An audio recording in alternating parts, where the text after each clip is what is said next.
Maka tuan-tuan yang dirahmati oleh Allah dimanapun antum berada, pada saat ini kita akan memberikan satu jawaban dari sumber-sumber yang mantap. Ya.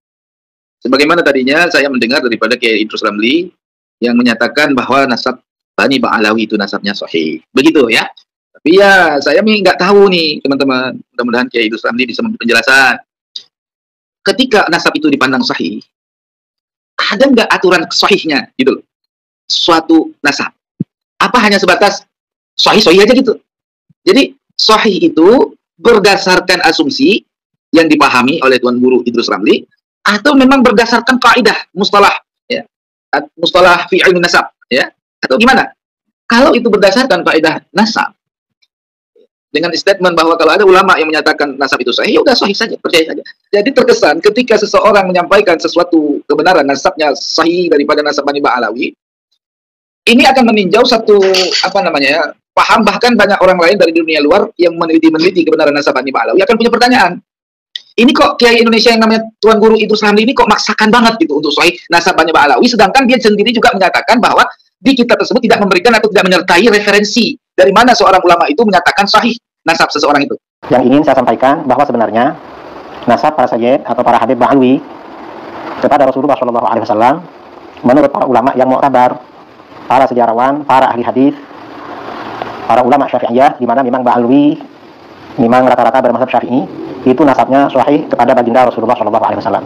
Perlu diketahui ya, kalau antum menyatakan bahwa ulama ahli sunnah yang mu'tabar, mereka mengatakan bahwa Bani Ba'alawi itu sahih sebagai dzurriyyah Nabi.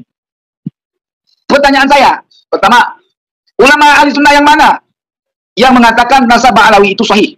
Misalkan antum menyatakan Murtada Zabidi, ya, saya ingin minta kitab Murtada Zabidi yang mengatakan nasab Ba'alawi sahih. Bapak Ustadz Idrus Ramli, antum tidak sedang berbicara di kalangan orang-orang yang nggak meneliti kitab, bukan pembaca kitab, jangan begitu.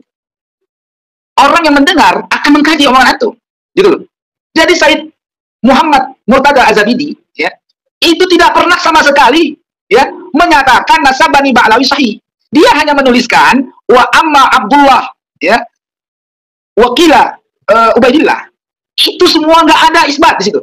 Yang ada isbat kalimat sebelum wa amma Abdullah wakila Ubaidillah. Itu ada isbat. Apa isbatnya? Wa hadza mattafaqa alaihi nasabun. Itu yang menjadi isbat.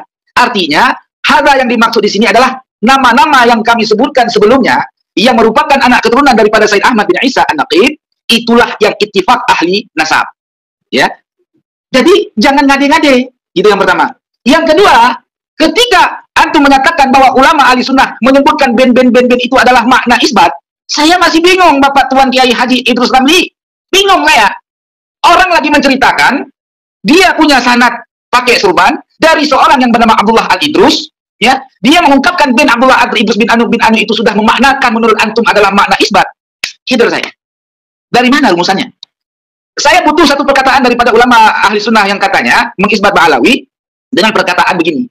Anna nasaba Bani Ba'alawi nasabun sahihun mujma'un alaihi nasabun, ya, mujma'un alaihi nasabun wa jami'il ulama'i ahli sunnah wal jamaah. Itu baru isbat. Gitu. Yang kedua, ketika antum menukil dari kitab As-Sabat, Ibnu Hajar itu tidak bertemu dengan Abdullah Al-Idrus. Karena Abdullah Al-Idrus sudah wafat. Dari mana Ibnu Hajar mengambil sanad kepada orang yang sudah wafat? Kan lucu. Nah, di situ juga di dalam kitab As-Sabat, di situ ada ungkapan yang apakah ungkapan itu tulisan Ibnu Hajar sendiri atau penambahan dari orang-orang tahqiq atau bagaimana? Wallahu a'lam. Yang jelas di situ dikatakan Abdullah Al-Idrus adalah gurunya para malaikat. Allah ya Rabb, gurunya para malaikat. Gurunya jin dan malaikat, apa gurunya malaikat dan jin, itulah kurang lebih. Oleh taklik menyatakan hadza ghalat. Ini perkataan ghalat, salah, nggak boleh dipakai. Karena nggak ada. Ini kok udah berlebihan ini.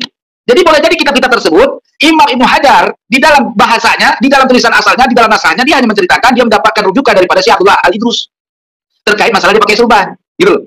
Ya, khilqah, ya. Hanya sebatas itu. Oleh muhaqqiq dalam pencetakan itu Abdullah Al-Idrus bin sampai kepada Rasul, gitu loh. Ya. Adapun ungkapan An-Nasib As-Sayyid di situ itu adalah dia berdasarkan apa yang dia kenal pada saat itu, bukan dalam proses penelitian. Jadi Syekh Al-Imam Ibnu Hajar Al-Haytami menyatakan Sayyid kepada Abdullah Al-Idrus bukan melalui proses pengkajian dan penelitian mendalam.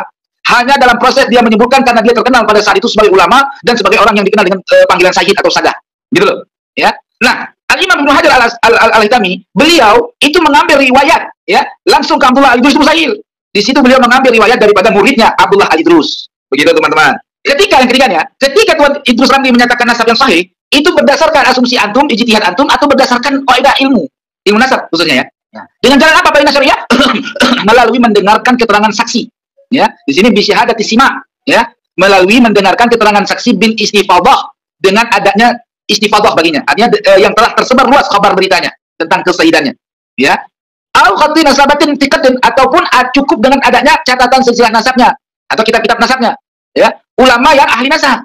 Gitu. Ulama yang ahli nasab. Ya, yang sikah, ahli nasab itu nasabatin sikah, ya. Atau cukup dengan pengakuan ayah terhadap anaknya dan ahli nasab tidak menentangnya dengan menghadirkan keterangan yang lebih kuat dari keterangan yang ada.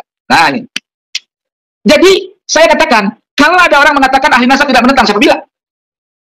Ahli nasab, ahli sunnah wal jamaah, ahli ilmu kalam, ahli tafsir, mazhab Syafi'i, Asy'ari, yaitu Imam Fakhruddin Ar-Razi yang hidup di abad 5-6, abad 5 ke-6, artinya dia wafatkan di tahun 606 ya. Kalau kita masukkan berarti antara abad 5, 6, 7. Ya, dia hidup di 3 kurun gitu. Hidup lahir di abad ke-5, wafat di abad 6 lebih. Berarti masuk di abad 5, 6, 7. Oke? Dan ini adalah orang yang paling dekat zamannya dengan zaman Said Ahmad bin Isa An-Naqib. Di dalam kitabnya Bahrul Ansab, nama asli kitabnya, yang kemudian oleh orang ulama kemudian memberikan nama lain daripada kitab Bahrul Ansab dengan nama Asy-Syajaratul Mubarakah, ya. Di sana menyampaikan bahwa anak Said Ahmad bin Isa hanya 3. Di situ lafadznya wa aqibuhu min thalathati banin. Nah, apabila dalam kaidah ilmu nasab, ulama ahli nasab mengistilahkan dengan kalimat jumlah, ya, jumlah ismiyah, maka itu terjadi inhisar, ya. Fa'aqibuhu min salasati banin. Itu terbatas hanya 3. Yang pertama, Muhammad Abu Ja'far Ali dan Al-Husain. Dari mana Imam Abu Ja'far Ar-Razi mendapatkan informasi itu? Dia menukil daripada informasi gurunya Imam As'ani. Ya, dan dia juga menukil daripada kitab-kitab ulama sebelumnya, yaitu kitab Muntaqilah, yang merupakan lanjutan daripada kitab-kitab yang dikarang oleh Imam Ibnu Toba. Jadi itu patokan, gitu loh. Jadi ulama ahli sunnah yang mana yang itu maksud? Jadi ketika ada 2 ulama ahli sunnah yang terdahulu dengan yang kemudian menyatakan bahwa Ba'alawi itu Sadatul Ashraf yang sahih, harus ada buktinya, harus ada data. Kalau tidak ada data, namanya dongeng sebelum tidur lagi. Masa seorang ulama mengklaim nasab orang sahih tapi nggak punya dalil? Ya, berarti dalam persoalan nasab ulama tersebut tidak bisa diambil persoalannya. Hukumnya kenapa? Tidak ada hujah, tidak ada referensi. Kalau seperti itu kenyataannya, berarti salah dong ulama di dalam menetapkan nasab Ba'alawi. Kamu nggak percaya ulama? Oh, bukan begitu. Itu jawaban anak TK, itu udah mentok itu, Bapak Kiai. Itu mentok itu kayak gitu. Jangan bawa-bawa ulama untuk menghantam pendapat orang kemudian, gitu. Nanti saya akan menghantam ulama ini dengan ulama sebelumnya. Repot. Kadang-kadang natijanya satu ulama itu boleh jadi dia mengungkapkan keturunan Bani Ba'alawi bukan makna isbat, justru makna supaya orang-orang mengkaji lebih mendalam terkait nasab orang ini, gitu. Kinayah. Sebagaimana ulama-ulama menuliskan hadis-hadis maudhu di dalam kitabnya. Apa tujuannya? Apakah ulama itu ingin menunjukkan hadis maudhu itu sahih? Bukan. Tujuan ulama menuliskan hadis maudhu itu bukan untuk mensahihkannya, tetapi menjadi penelitian bagi ulama-ulama kemudian terkait hadis-hadis yang kami sampaikan di dalam kitab-kitab kami. Begitu. Jadi nasab Ba'alawi disampaikan oleh ulama disebutkan bin itu bukan makna mengisbat, bukan makna mensahihkan, tetapi boleh jadi itu maknanya adalah memberikan pengkajian bagi orang-orang yang kemudian, supaya orang-orang kemudian meneliti dan mendalami nasab-nasab orang ini. Supaya apa? Supaya jelas. Karena ilmu ini tuan-tuan yang dirahmati oleh Allah berkesinambungan sampai hari kiamat. Tidak dimonopoli oleh ulama-ulama terdahulu saja, tetapi berkesinambungan, kesempurnaan. Gitu, al-yauma akmaltu lakum dinakum wa atmamtu 'alaikum ni'mati wa raditu lakumul Islam madinah. Artinya apa? Makna Al-Quran di situ bukan berarti pada zaman Nabi sudah sempurna, bukan seperti itu. Pada zaman Nabi, Islam agama ini sudah turun oleh Allah dengan Al-Quran yang sempurna. Tetapi terkait hukum itu berkembang. Itulah yang disebut akmatu, bukan atmamtu, gitu loh. Itu dikupas pada tafsir Ma'ani.